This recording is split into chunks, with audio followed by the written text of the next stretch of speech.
नमस्कार श्रोते हो. दीपक रेगे कथाकथन चॅनलवर तुम्हा सगळ्यांचं मनापासून स्वागत.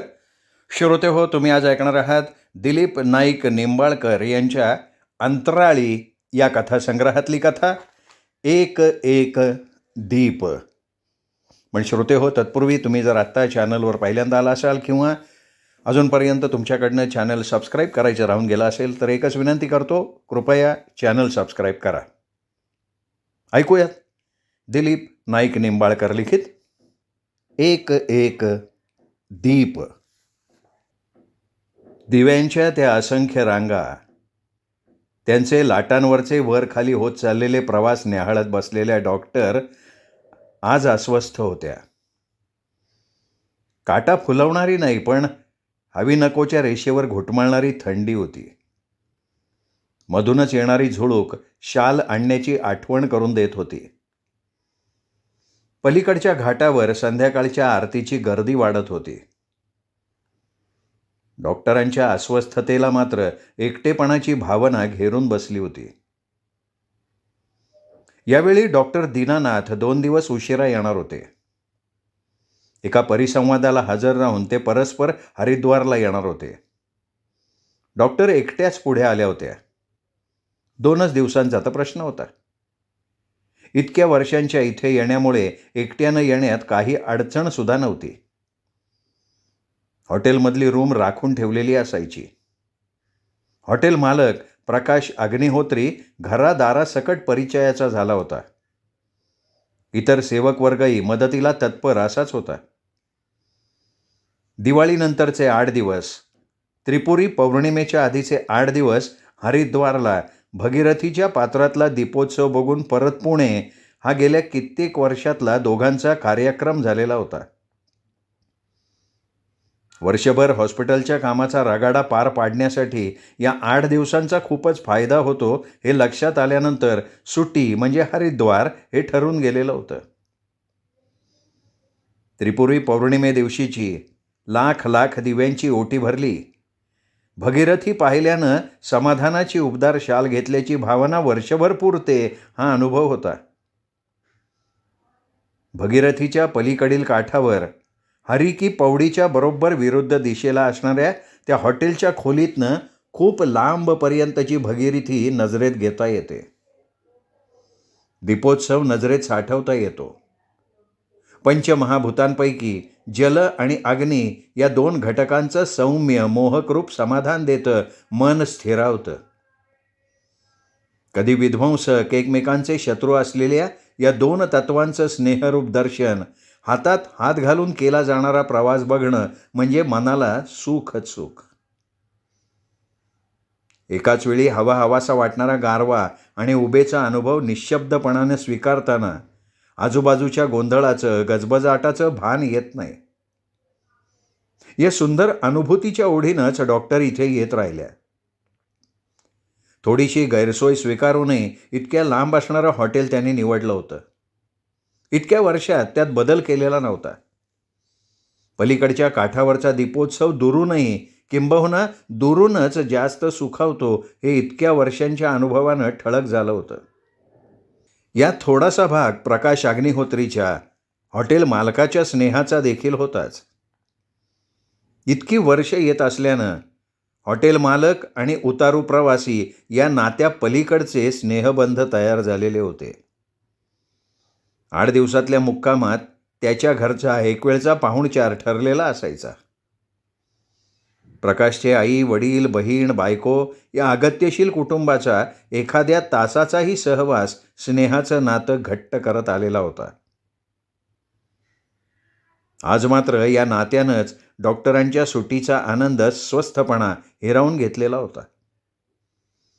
अपेक्षा असतात तिथेच अपेक्षाभंगाचं दुःखही कुठेतरी लपलेलं असतं याची खोलवर जाण डॉक्टरांना होती. म्हणून तर अग्निहोत्रींच्या घराशी कोणत्याही अपेक्षेविना असलेला स्नेह, नात्या गोत्यात न अडकलेला स्नेह त्यांना सुखद वाटत आला होता.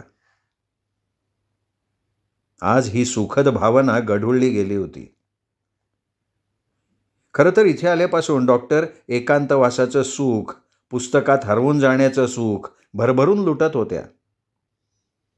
संध्याकाळी घाटावर येऊन भागीरथीचा मावाळसा खळखळाट ऐकताना डोळ्यापुढून कधी दुपारी वाचलेल्या पुस्तकातल्या ओळी सरकत जायच्या, तर कधी मनाच्या स्वच्छ कोऱ्या पाटीवर समोरून जाणाऱ्या येणाऱ्या व्यक्तींची तर्कचित्र रंगवण्यात वेळ निघून जायचा. ही व्यक्ती फिरायला आली असेल का देवदर्शनाला? या व्यक्तीनं एवढ्या तरुण वयात भगव्या कपड्यांचा आधार का घेतला असेल? कोण कोण असेल बरं त्याच्या घरी? कुठल्या दुःखापासनं तो दूर पळत असेल? सुखाचा शोध त्याला या विरक्तीत लागला असेल का? एक ना हजार विषय, जे घाट सोडून हॉटेलवर परतताच अंगावरच्या पाण्यासारखे निथळून गेलेले असायचे. मन पुन्हा लख्ख मोकळ्या आकाशासारखं. आज मात्र तसं होत नव्हतं.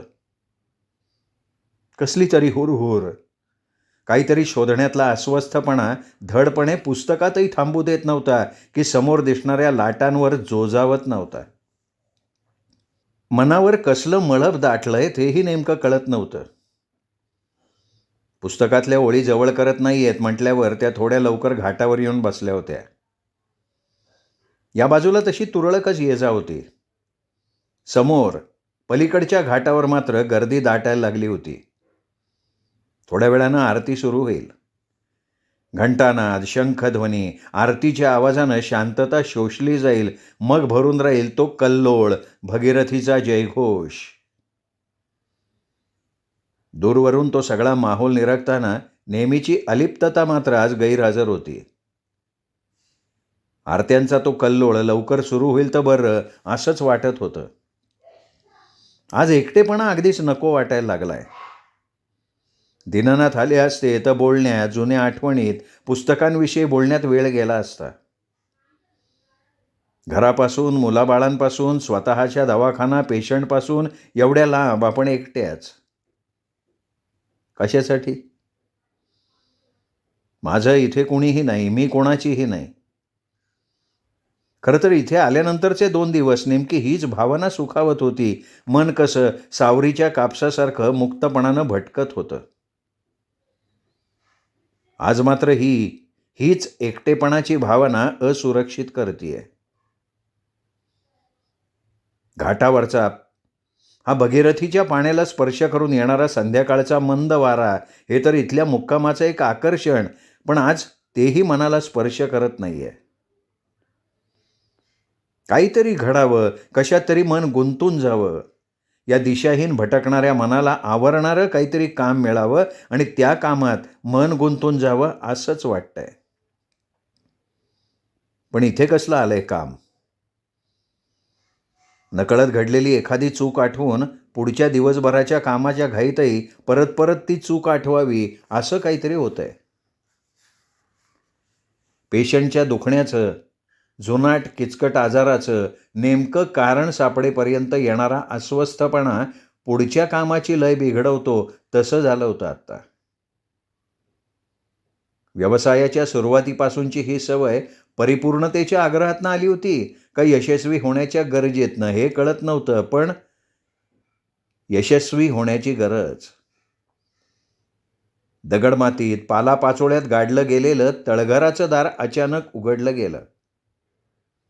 श्वासाला मोकळेपणा आला. घाटावरचा वारा परत सुरू झाला. दुपारी प्रकाश अग्निहोत्रीची बायको ज्योती आली होती भेटायला. स्वतःची घुसमट काळजी डॉक्टरांच्याकडे सोपवून थोड्याशा निश्चिंतपणानं ती परत गेली.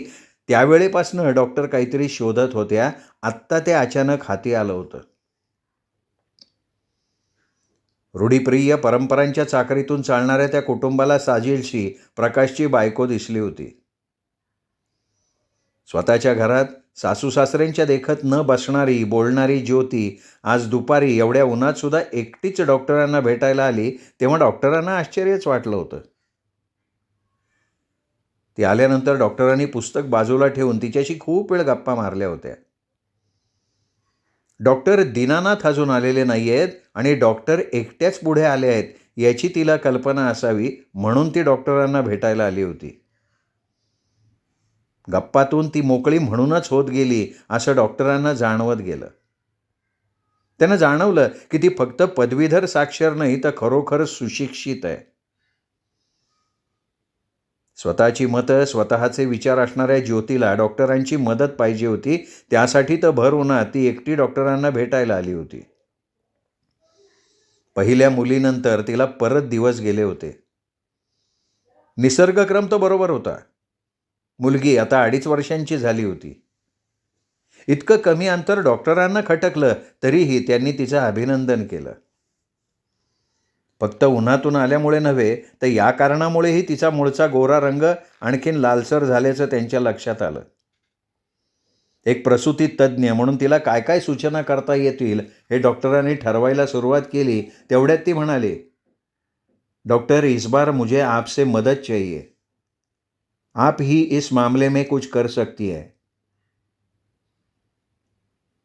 दिवस राहिलेचे कळताच तिच्या सासूनं चेकअप करून घेण्याच्या नावाखाली गर्भलिंग तपासणी करून घेतली होती.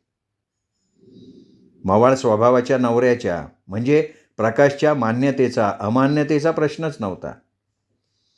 त्यावेळी त्याला आणि सासऱ्यांना बायकांच्या या प्रश्नात लक्ष घालायलाही वेळ नव्हता आणि इच्छासुद्धा. आणखी एकदा सोनपावलं घरात दुडदुडणार या बातमीनं झालेला आनंद स्थिरावण्याआधी फक्त वारसा चालवण्यासाठी नातूच पाहिजे, बाहेर जाणारी नात नको, या सुप्त आग्रहानं आकार घ्यायला सुरुवात केली होती.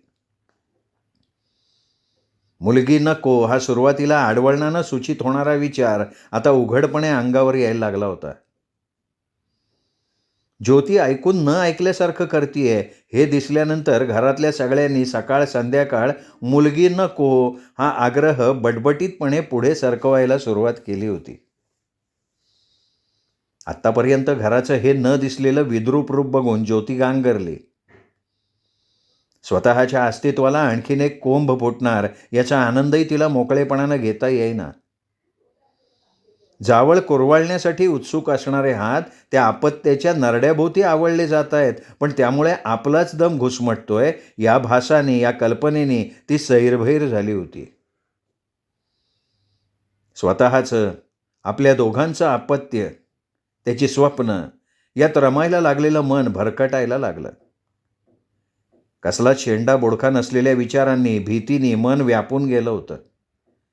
समोर भिंत आहे का पारध्याचं जाळ आहे याचा विचार न करता मन पाखरू आंधळेपणानं भिरभिरत राहिलं आणि परत परत घायाळ सुद्धा.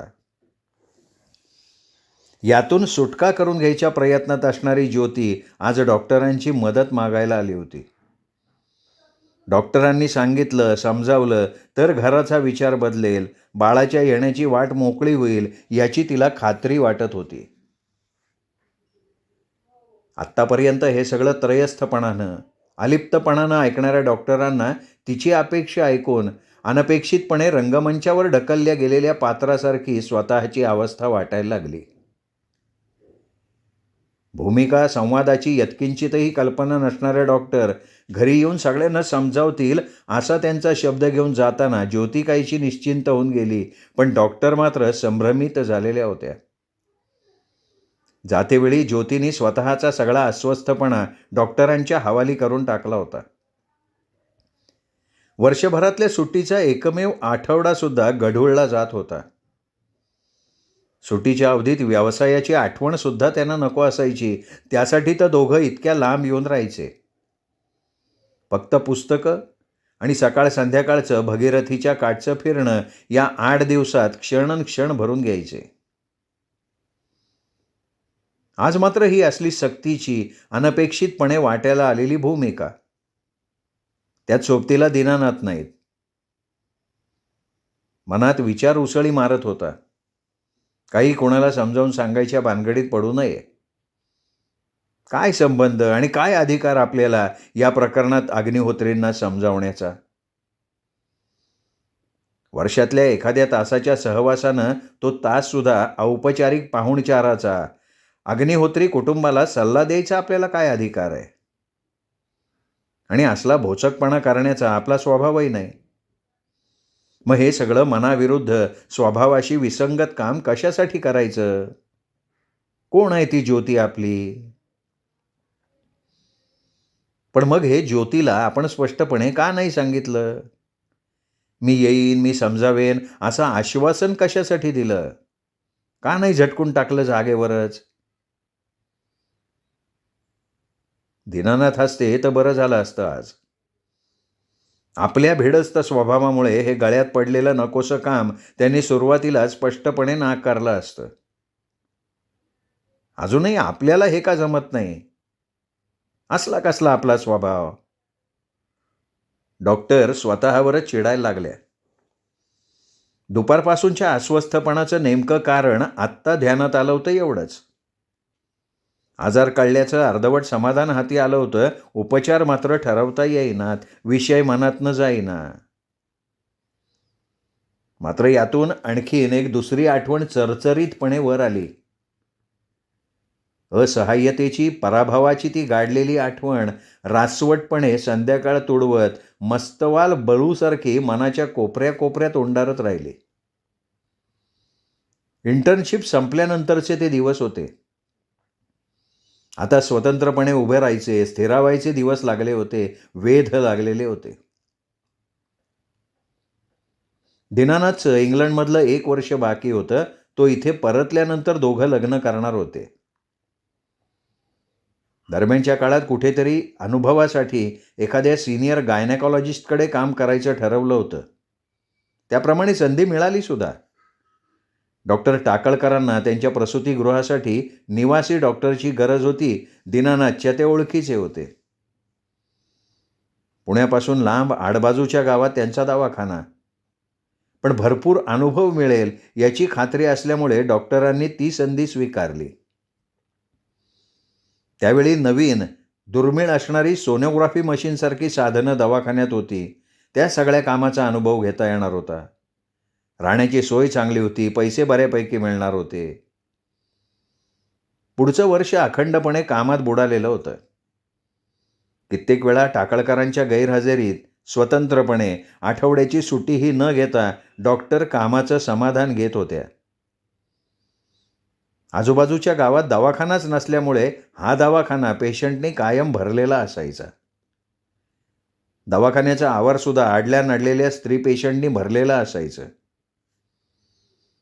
डॉक्टरी शिक्षणाच्या पूर्ण काळात, त्यानंतर प्रशिक्षण काळातसुद्धा पेशंट्सची, त्यांच्या आजाराची, अडचणींची इतकी विविधता पाहायला मिळाली नव्हती.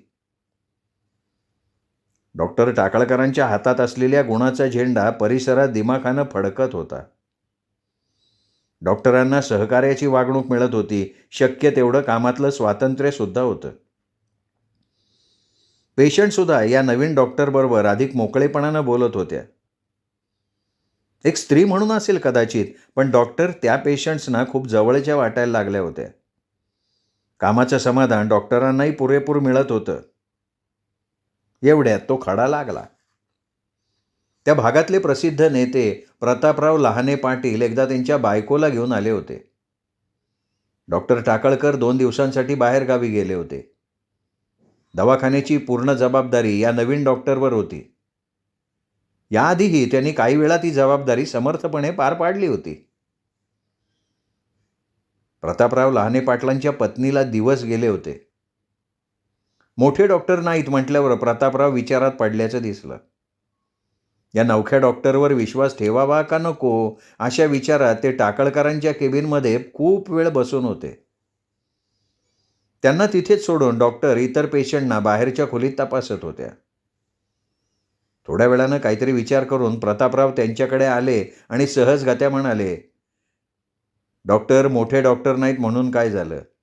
तुमच्याविषयी खूप चांगलं ऐकलंय आम्ही. म्हटलं एकदा अनुभवच घेऊ. तपासून टाका आमच्या मंडळींना. अगदी सगळ्या तपासण्या करा, काहीही शिल्लक ठेवू नका. तुमचं ते सोनोग्राफी का काय ते नवीन मशीन, त्यातल्याही तपासण्या होऊ द्यात. शंका राहायला नको कसली. पोरगा पोरगी काहीही असेल तर आपल्याला काय फरक पडत नाही. सगळं व्यवस्थित असलं म्हणजे झालं. प्रतापरावांच्या त्या अकारण ऐसपैस हसण्या बोलण्यानं, दवाखान्यात ते आल्यापासूनच्या त्यांच्या वागण्यानं डॉक्टरांच्या मनात एक आढी तयार झाली होती. त्यात हे तपासून टाका. तपासून टाका म्हणजे काय? काय कारखान्यात तयार झालेला माल तपासायचा आहे का? इथे आल्यापासून डॉक्टरांनी या माणसाविषयी बरंच ऐकलं होतं, पण आपला त्याच्याशी संबंध नाही असं मनाला बजावत त्यांनी प्रतापरावांच्या बायकोला तपासण्यासाठी आत घेतलं. एखादं वठत चाललेलं तरीही कुठल्या तरी कोपऱ्यात नवी पालवी वलवणारं झाड दिसावं ना, तशी दिसणारी प्रतापरावाची बायको आत आली. 40शीकडे झुकत चाललेली ती बाई होणाऱ्या अपत्याला सांभाळण्या इतकी सक्षम दिसत नव्हती. कशासाठी हा अट्टहास? मनातला प्रश्न बाजूला ठेवत डॉक्टरांनी नेहमीच्या प्राथमिक तपासण्या केल्या.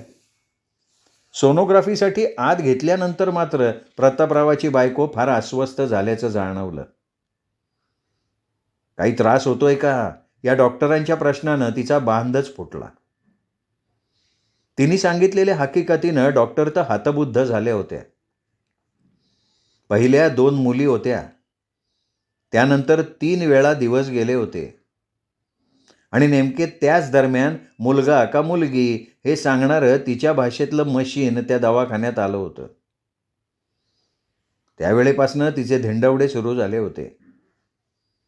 इस्टेटीसाठी आणि राजकारणातला वारसा पुढे चालू ठेवण्यासाठी प्रतापरावांना मुलगा हवा होता. तो जन्माला येईपर्यंत ते या दवाखान्यातच येत राहणार होते आणि दरवेळी नको असलेला जीव अंकुरताना खुडला जाणार होता. प्रत्येक वेळी बायको एक मरण भोगत संपत चालली होती. डॉक्टर यावेळी तरी तुम्ही त्यांना समजावून सांगा. देवानं पाठवलेलं हे लेकरू, मुलगा मुलगी काहीही असू देत, येऊ देत की. मग एवढ्यावरच थांबू दे पाळणा. आता नाही सोसवतो हे प्रत्येक वेळचं मरण. मोठ्या डॉक्टरांना सांगून झालं हे सगळं पहिल्या तपासणीच्या वेळी, पण त्याचा काहीच उपयोग झाला नाही. तुम्ही तरी समजावा, तुमचं ऐकतील. एवढं सगळं बोलतानाही तिला दम लागला होता. त्यात येणाऱ्या जीवाची आणि स्वतःच्या जगण्याची भीक मागितल्याची अगतिकता होती, केविलवाणी याचना होती. अस्वस्थ आणि याचकापेक्षाही दरिद्री भावनेनं घेरलेल्या डॉक्टरांनी रिपोर्ट्स मोठे डॉक्टर आल्यावर मिळतील असं सांगून स्वतःची सुटका करून घेतली होती. जन्म देऊ शकणाऱ्या हातांचा, बुद्धीचा वापर एखाद्या अर्भकाची या जगात येण्याची वाट बंद करण्यासाठी करावा, हे काही त्यांचा सद्सद्विवेक स्वीकारायला तयार नव्हता. हे पातक निदान आपल्या हातून व्हायला नको, ही भावना यामागे होतीच. शिवाय कोणीतरी कोणाची तरी समजूत घालण्यानं काही साध्य होईल यावर मुळात त्यांचाही विश्वास त्यावेळी नव्हता. त्यापेक्षा व्यवसायातली अलिप्तता त्यावेळी महत्त्वाची वाटली होती. पण याचकाच्या नजरेलाही नजर द्यायचं बळ नसणाऱ्याचं दारिद्र्य मात्र त्यांना खूप दिवस भोगावं लागलं होतं. पुढे कधीतरी डॉक्टर सुट्टीवर असतानाच्या काळात डॉक्टर टाकळकरांनी प्रतापराव लहाने पाटलांचा वारस येण्याची वाट बंद केल्याचं समजलं. प्रतापरावाची बायको परत नव्या मरणाची वाट चालायला लागली असावी. डॉक्टरांना हे कळल्यावर काहीही संबंध नसताना अपराधीपणाची भावना काही काळ तरी सतावत राहिली. हे टाळता आलं नसतं का?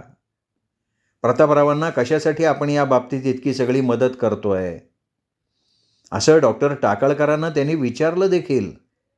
त्यावर यशस्वी व्हायचं असेल तर हे असं करावंच लागतं. ग्रामीण भागात हॉस्पिटल चालवायचं तर असली मंडळी सांभाळावीच लागतात. नीती अनितीचा, विवेकाचा, विचाराचा बाऊ करणं परवडणारं नसतं, असं सांगून डॉक्टर टाकळकरांनी तो विषय संपवून टाकला होता. या असल्या बुळबुळीत युक्तिवादानं स्वतःची सुटका करून घेण्याइतपत यश त्यांनी नक्कीच मिळवलेलं होतं. असले डॉक्टर हेरण्याचं, मिळवण्याचं यश प्रतापराव लहाने पाटलांना मिळालेलं होतं. त्यांची बायको फक्त नाकारली जाणारी उत्पादनं तयार करणारी एक फॅक्टरी झाली होती. यश, अपयश आणि ती काहीही संबंध राहिलेला नव्हता. अकारण पराभवाच्या भावनेनं घेरल्या गेल्या होत्या त्या फक्त डॉक्टरच. वर्षभरानंतर डॉक्टरांनी तो दवाखाना सोडला होता. पुढील आयुष्यात सद्विवेकाशी तडजोडी न करता यशस्वी होता येतं हे त्यांनी दीनानाथांच्या सोबतीनं सिद्ध केलेलं होतं. आज इथे या भगीरथीच्या काठावर त्या पराभवाची विद्रूप आठवण अलगदपणे वर आली. एखाद्या चिरेबंदी वाड्याच्या भिंतीत मूळ धरलेल्या पिंपळाला कितीही वेळा खोडून काढलं तरी काही काळानंतर तिथे परत पालवी फुटावी तसं झालं होतं. आयुष्यात श्रेयस मिळाल्याची सुखद भावना मनावर आताशा साय धरू लागली होती. आज एका साध्यासुध्या भेटीनं त्या सुख भावनेला विस्कटून टाकलेलं होतं. एक तर काय होतंय, का होतंय हेच दुपारपासून उमजत नव्हतं. जेव्हा लक्षात आलं तेव्हा स्वतःच्या शक्तिहीनतेची जाणीव छळायला लागली. अग्निहोत्रींचं कुटुंब किती रूढीप्रिय आहे, परंपरांच्या भक्कम गडीत बसलेलं आहे याची त्यांना कल्पना होती आणि याविषयी अनेक वेळा त्यांचं दीनानाथांच्या बरोबर बोलणंही झालं होतं. पण घराच्या रूढीप्रियतेशी, आचारविचारांशी कधी आपला संबंध येणार नाही इतकं अंतर असल्याची अलिप्ततेची जाणीवसुद्धा होती. वर्षभरातल्या एखाद्या तासाच्या सहवासानं त्या वाराबंद घरातल्या कोणाची तरी घुसमट वाट्याला यायचं कारणच काय? जिथे कसली गुंतवणूक नाही तिथे कमावण्या गमावण्याचं सुखदुःख वाट्याला येणार तरी कसं? प्रकाशची बायको येऊन गेल्यानंतर या अलिप्ततेला खिंडार पडलं होतं. त्या घरातली ज्योतीची घुसमट डॉक्टरांचाही दम तोडायला लागली. यातून सुटका करून घ्यायची तर अग्निहोत्रींच्या घराला समजावण्याशिवाय पर्याय नाही असं मन सांगत होतं. पण आपल्या समजावण्यानं, सांगण्यानं, एखाद्या फुंकरीनं त्या घरातलं आकाश मोकळं होणार नाही ही वास्तव जाणीव डॉक्टरांना मागे खेचत होती, परत परत घायाळ करत होती. कारण नसताना अलिप्ततेच्या भिंती आणि त्याचबरोबर मनाचे स्वास्थ्य कोसळायला लागलं होतं. वर्षभरातला एखादा हक्काचा आठवडासुद्धा हातातून खेचला जातोय याची चीड त्या पराभवात मिसळलेली होती. समोरच्या घाटावर आता आरती सुरू झाली. तो आवाज परिसराला वेढायला लागला. एका पाठोपाठ एक असा आरत्यांचा ओघ सुरू झाला. परिसरातली शांतता हळूहळू मागे हटवली गेली. आरत्यांबरोबरच्या झांज टाळांचा आवाज सगळीकडे भरून राहिला. त्या स्वरांनी, त्या आवाजाने डॉक्टरांचाही ताबा घेतला. थोडा काळ तरी ते स्वर, तो सगळा कल्लोळच हवा हवासा वाटायला लागला. त्या आवाजात सगळं विसरायला झालं. कधी नव्हे ती त्या स्वरमंडलाची जादू डॉक्टरांवर गारुड करायला लागली आणि ते सगळं कधी थांबूच नये असं वाटायला लागलं. पण उतरणीला लागलेल्या वयासारखा ते आवाज, तो कल्लोळ मंदावत मंदावत गेला आणि सम गाठल्यासारखा भगीरथीचा गंगामय्याच्या आभाळाला पोचणाऱ्या जय जयकारानं थांबला सुद्धा. मग सुरू झाला तो डोळ्यांचा सुखद उत्सव. आता दिव्यांचा प्रवास सुरू झाला होता. द्रोणातून, पालाफुलांनी सजवलेल्या परड्यातून हजारो दिवे भगीरथीच्या लाटांवर स्वार झाले. हजारो दीपकळ्या नृत्यांगना बनून एकाच वेळी जलमैदानात उतरल्याचं दृश्य दिसायला लागलं. अभेद्य अशा काळोखाला हजार ठिकाणी भगदाडं पाडत निघालेले ते प्रकाशदूत विजयाच्या आनंदानं उसळत पुढे झेपावत होते. पाठोपाठ तेवढेच दिवे श्रद्धेचं बळ घेऊन उतरत होते. लाटांवरचा त्यांचा प्रवास सुरू होता क्षणी त्यांना असणारी स्वरांची साथ मात्र सुटत होती. नंतरचे त्यांचे मूळ प्रवास कधी एकट्यानं, कधी साथ संगतीनं, कधी क्षणाचा तर कधी तो दिवा दृष्टीआड होईपर्यंत डॉक्टर निरखताना हरखून गेल्या होत्या. माणसांचा, विचारांचा प्रवास असाच असेल का? किती आणि कसा? कुणाला कळलाय तो? किती आणि कसले अडथळे येतील त्यात भोवंडायला होईल का? त्यातून प्रवास थांबेल का आणखीन वेगच मिळेल? सारं अनिश्चित. यालाच आयुष्य म्हणायचं का? भगीरथीच्या प्रवाहात दीप सोडणारे कुठे एवढा त्या दिव्यांच्या प्रवासाचा, यश अपयशाचा विचार करतात? दीप प्रवाहात सोडते वेळी तरी फक्त अपार दृढ अशी श्रद्धा फक्त मनात असते. पुढचं सगळं गंगा मैयाच्या हवाली. दिवा लावणं महत्त्वाचं. श्रद्धेनं तो भगीरथीला अर्पण करणं त्याहूनही महत्त्वाचं. आयुष्याला कर्तव्यपूर्तीचं समाधान देणारं हे दीपदान. जिवंतपणाची कड गाठताना या दानासाठी मनातल्या श्रद्धेचा दीप आयुष्यभर जपणारे ते भाविक, ते त्या काठावर आणि आपण. लाटांवरच्या त्या दिव्यांच्या रांगा आता डॉक्टरांच्या मनात उजळत होत्या. अग्निहोत्रींच्या घरातल्या कर्मठ विचारांशी आपल्याला काय देणं घेणं?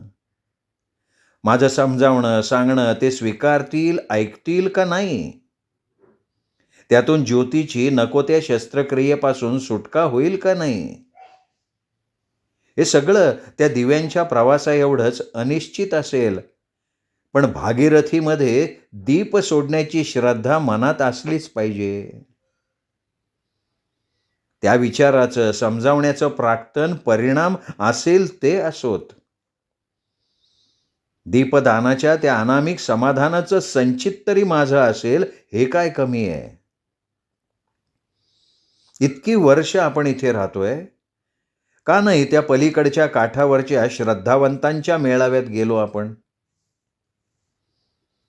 इकडे स्वांत सुखाय अलिप्तता तरी कुठे पुरेपूर समाधान देतीये. आजच्यासारखी कुरतडतच असते की. प्रतापराव लहाने पाटलांच्या बायकोचा दीनवाणा चेहरा आयुष्यभर कधी मधी येऊन छळतोच आहे ना. दुपारी ज्योती येऊन गेल्यानंतर मनाला आलेली ही कफल्लकता घालवायची असेल तर श्रद्धेचं पाठबळ देऊन विचाराचा हा दीप अग्निहोत्रींच्या घरात चेतवलाच पाहिजे. जाचणाऱ्या खुपणाऱ्या अलिप्ततेच्या पिंजऱ्यातनं सुटका करून घ्यायची ही संधी आता मात्र गमवायची नाही. उद्याच ज्योतीच्या पाठीवर हात ठेवण्यासाठी अग्निहोत्रींच्या घरी जायचं. पलीकडच्या काठावरच्या आरतीच्या कल्लोळात सामील व्हायचं असा निर्णय घेऊन डॉक्टर उठल्या तेव्हा भागीरथीचे दोन्ही किनारे शांतपणे निद्रेकडे चाललेले होते. श्रोते हो, तुम्ही ऐकत होतात दिलीप नाईक निंबाळकर यांच्या अंतराळी या कथासंग्रहातली कथा एक एक दीप. कथा कशी वाटली कमेंट करून कळवा. कथा तुम्हाला आवडली असेल त्यामुळे कथेचा व्हिडिओ लाईक करा.